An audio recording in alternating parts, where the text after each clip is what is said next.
Esta dica é para você que deseja se tornar um grande pregador da palavra de Deus. Antes de soltar este conteúdo para vocês, eu quero compartilhar um versículo da palavra de Deus em João, capítulo de número 5, versículo 39. Jesus ele diz: examinai as escrituras, por cuidais ter nelas vida eterna, e é de mim que nelas testificam. Queridos, nós precisamos meditar dia após dia na palavra do Senhor, o nosso Deus, porque ela testifica do próprio Deus. E quando nós aprendemos e conhecemos o nosso Senhor, por intermédio das Escrituras, nós iremos, queridos, compartilhar aquilo que nós aprendemos, o nosso conhecimento com muitas pessoas. E além do mais, nós vamos estar aplicando o que está escrito em Marcos 16:15, que Jesus ele nos deixa ordenado: ide e pregai o evangelho a toda a criatura. O irmão chegou lá e disse assim: pastor Benel, o senhor tem um pregador dentro de casa.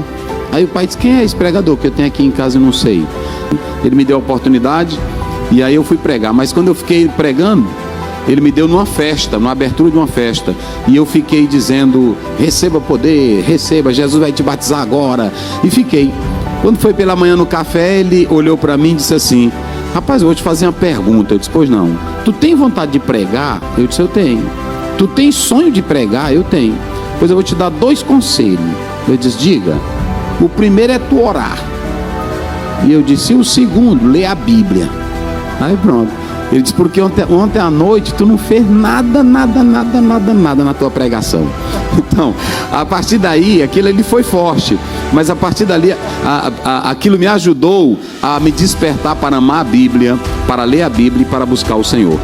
Não vou citar nome, que seria falta de ética. E alguns pregadores, eles não pregavam a Bíblia, como tem muitos hoje que também não estão pregando.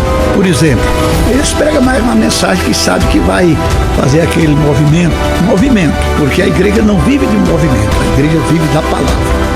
Abraça seu irmão, aperta a mão do irmão e diga que essa pessoa que está do seu lado é a mais bonita que está no culto. Acho que nesse tempo estão inovando muito para envolver o público ali. Inovando, e infelizmente tem igrejas, tem crentes que gostam mais disso do que a palavra. Tem crente que se alega mais com esse movimento humano, estudado, entendeu? Do que com a palavra.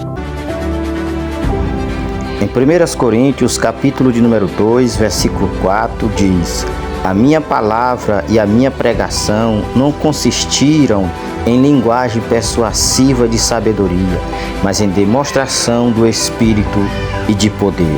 Queridos, para nós obtermos poder e autoridade para ministrar a palavra de Deus, nós precisamos orar e jejuar.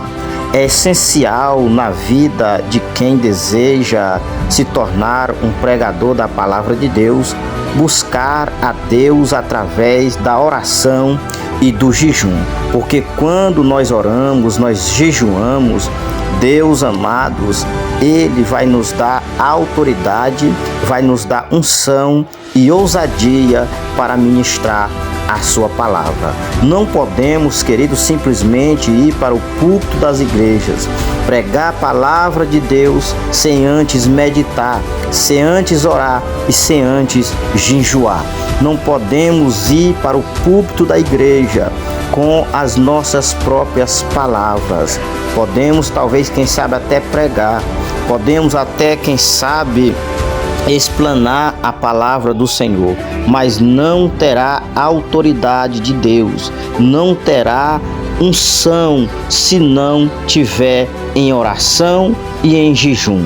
Para você que deseja pregar com autoridade, você precisa ler a palavra, você precisa orar, precisa jejuar, porque Deus descerá poder do Espírito Santo sobre a sua vida.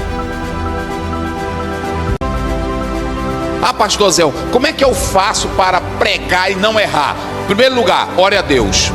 Em segundo lugar, leia o texto 2, 3, 4, 5 vezes. Não é assim? Em segundo lugar, procure saber o gênero do texto. Isso aqui é uma poesia, isso aqui é uma narrativa, isso aqui é uma parábola. Você tem que saber a natureza do texto, o gênero do texto. Aí depois você vai fazer a interpretação do texto. Você também pode fazer a paráfrase do texto, ou seja, você escrever você mesmo com aquilo que você já leu, para ver se entendeu. Por fim, você vai fazer a aplicação do texto.